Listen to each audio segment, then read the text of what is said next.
صحابہ کرام کا جو لشکر تھا وہ بہت پیچھے تھا، اطمینان سے وہ لوگ آ رہے تھے، اور یہ صحابی پہلے پہنچ گئے اور سامنے سے آنے والے دشمنوں کا مقابلہ اکیلے۔ تو ایک دوسرا صحابی دوڑ کر آیا اور آ کر اس صحابی سے کہا کہ بھائی تھوڑا سا انتظار کر لو، ہمارے ساتھیوں کو آنے دو، اتنے بڑے بڑے پہلوانوں کا، ہتھیار والوں کا تم اکیلے مقابلہ نہیں کر سکتے ہو، تھوڑا سا انتظار کر لو، ہمارے ساتھیوں کو بھی آنے دو۔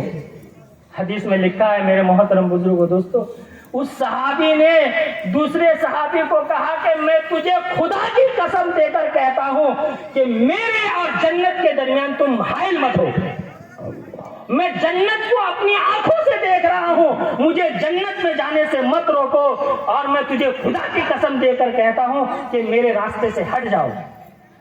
اور واقعہ یہ ہوا کہ اکیلے وہ میدان میں اتر گیا اور پہلوانوں کے ساتھ لڑا، جہاں تک اس کی قدرت رہی، جہاں تک اس کی طاقت رہی، لڑتے لڑتے اپنی جان دے دیا اور جنت میں پہنچ گیا۔ یہ صحابہ کرام کے حالات ہیں۔ اس طرح کے حالات میں جب ہمارے آقا نے یہ فرمایا کہ ایک زمانہ ایسا بھی آئے گا کہ مسلمانوں کے خلاف تمام امتیں اور تمام قومیں جمع ہو جائے گی ان کو ختم کرنے کے لیے، صحابہ کو بہت تعجب ہونے لگا۔ صحابہ نے کہا اے اللہ کے رسول، کیا مسلمان اس وقت کم تعداد میں ہوں گے؟ کیا مسلمان اس وقت کم تعداد میں ہوں گے کہ سب مل کر اس پر حملہ کرنے کی کوشش کریں گے؟ ہمارے آقا نے فرمایا نہیں نہیں، اس وقت مسلمان کم تعداد میں نہیں ہوں گے، بہت کثرت کے ساتھ تعداد میں ہوں گے، نہ اس سے پہلے اتنی تعداد ہوئی ہوگی نہ اس کے بعد اتنی تعداد ہوگی۔ تو صحابہ کرام نے فرمایا کہ پھر یہ حالات کیوں آئیں گے؟ تو ہمارے آقا نے فرمایا دو چیزوں کی وجہ سے، وہ یہ ہے کہ حب المال و کراہیت الموت، مال کی محبت ان کے دلوں میں بیٹھ گئی ہوگی، دنیا کی محبت ان کے دلوں میں بیٹھ گئی ہوگی، دنیا کی محبت کی وجہ سے، مال کی محبت کی وجہ سے ان کے اندر بزدلی چھا گئی ہوگی، وہ بزدل ہو چکے ہوں گے، اندر سے ان کے دل کمزور ہو چکے ہوں گے، اندر سے وہ مرعوب ہو چکے ہوں گے، اور وہ غیر قوم سے خوف کھا رہے ہوں گے۔ اور دوسری بات یہ ہے وہ کراہیت الموت، موت کو ناپسند کریں گے۔ وہ زمانہ آ چکا ہے، ہر ایک کے دل میں مال کی محبت، ہر ایک یہ سوچ رہا ہے کہ میرے مال میں اضافہ ہو جائے، ہر ایک یہ سوچ رہا ہے کہ میرے پاس 1 لاکھ ہے تو 2 لاکھ ہو جائے، 2 لاکھ ہے تو 3 لاکھ ہو جائے، 5 ہے تو 10 ہو جائے، 10 ہے تو 20 ہو جائے۔ جب ایسا وقت آ جائے گا، ایسا زمانہ آ جائے گا، تو ہمارے آقا نے فرمایا کہ یہ فتنوں کا دور ہے، یہ فتنے کا زمانہ ہے۔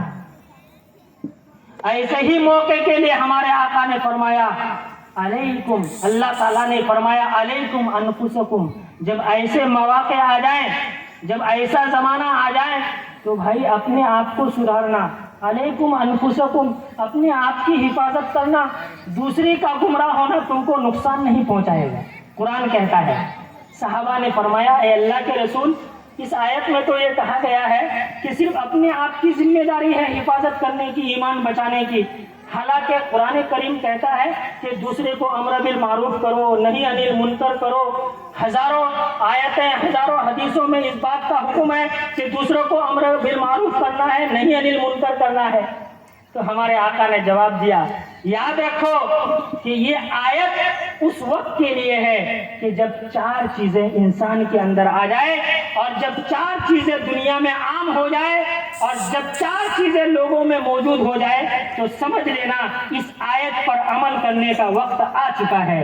ان میں سے سب سے پہلی چیز ہمارے آقا نے فرمایا حب المال، جیسا کہ میں نے فرمایا کہ مال کی محبت، جس کے اندر مال کی محبت آ جائے، جب دنیا میں یہ وبا عام ہو جائے کہ لوگوں کے دلوں میں مال کی محبت ہو، کوئی یہ فکر نہ کرے کہ کس طریقے سے آ رہا ہے، حرام طریقے سے آ رہا ہے یا حلال طریقے سے آ رہا ہے، تجارت ہم کرتے ہیں، کون سی تجارت حلال ہے، کون سی تجارت حرام ہے، ہم مزاربت کا معاملہ کرتے ہیں، ہم کسی کو پیسہ دیتے ہیں 10,000 روپیہ ہاتھ کے دن، اور کہتے ہیں کہ ہم کو اس میں 500 روپیہ چاہیے، تمہارا فائدہ ہوگا یا نہ ہو، یہ ناجائز ہے۔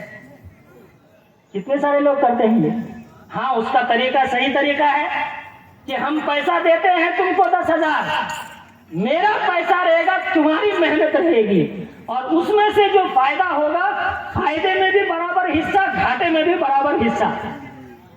یہ تو نہیں کرتے کہ گھاٹا ہوگا تو ہم گھاٹا کھائیں گے، گھاٹا ہوگا تو تمہارا، نفع ہو کہ نہ ہو 500 روپیہ مجھے چاہیے، یہ ناجائز ہے، یہ حرام ہے۔ یہ طریقہ ہم اختیار کر رہے ہیں۔ آ رہا ہے پیسہ، حب المال، مال کی محبت دل میں بیٹھ گئی ہے۔ مال کس طریقے سے آ رہا ہے؟ جائز طریقے سے آ رہا ہے یا ناجائز طریقے سے آ رہا ہے؟ حرام طریقے سے آ رہا ہے یا حلال طریقے سے آ رہا ہے؟ کوئی یہ راستہ نہیں دیکھ رہا ہے۔ جب یہ بات عام ہو جائے گی، حب المال، یاد رکھیں میرے محترم بزرگوں دوستوں، مختصر انداز میں بتا رہا ہوں، ابھی بہت سارے حضرات موجود ہیں۔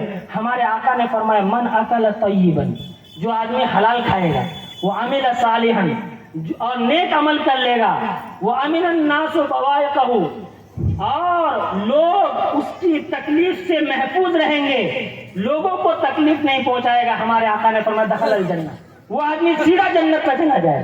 3 کام کرنا ہے صرف۔ نمبر 1 اکل طیبا، حلال کھانا ہے۔ آپ یاد رکھیے، ہم میں سے جتنے سارے لوگ بیٹھے ہوئے یا ہمارے علاقے میں جتنے سارے لوگ کام کرتے ہیں، آمدنی کا جو ذریعہ ہوتا ہے، وہ ذریعہ کے جو ہے وہ 2-3 ہی طریقے ہیں۔ کچھ لوگ جو ہے مزدوری کرتے ہیں، کچھ لوگ کھیتی کرتے ہیں، اور کچھ لوگ تجارت کرتے ہیں، اور بہت کم لوگ جو ہے نوکری والے ہیں۔ اب بتائیے کہ جو لوگ کھیتی کرتے ہیں، دن بھر ہل جوتتے ہیں، دن بھر کھیت میں رہتے ہیں، پسنی لے کے رگڑتے ہیں، کچیا لے کے رگڑتے ہیں، رات دن پسینہ بہاتے ہیں، ہل جوت کے، روپا کما کے۔ ایسے پسینے کی کمائی اور ایسا محنت کی کمائی، اس سے زیادہ حلال کوئی کمائی ہو سکتی ہے؟ کوئی کمائی حلال نہیں ہو سکتی۔ لیکن اسی حلال کمائی کو ہم حرام کر لیتے ہیں، آسانی کے ساتھ حرام کر لیتے ہیں ہم۔ وہ کس طرح؟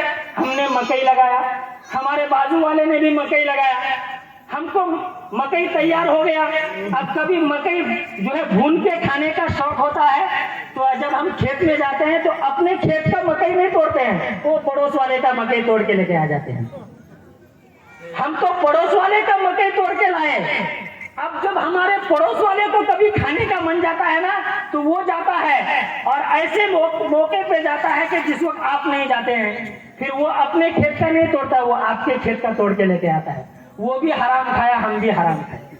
کیوں ایسا نہ کرتے کہ ہم اپنے کھیت کا توڑ کے کھاتے، وہ بھی اپنے کھیت کا توڑ کے کھاتے، تم بھی حلال کھاتے، ہم بھی حلال کھاتے۔ یہ چھوٹی چھوٹی باتوں پر جو ہے حلال کمائی کو حرام کر لیتے ہیں۔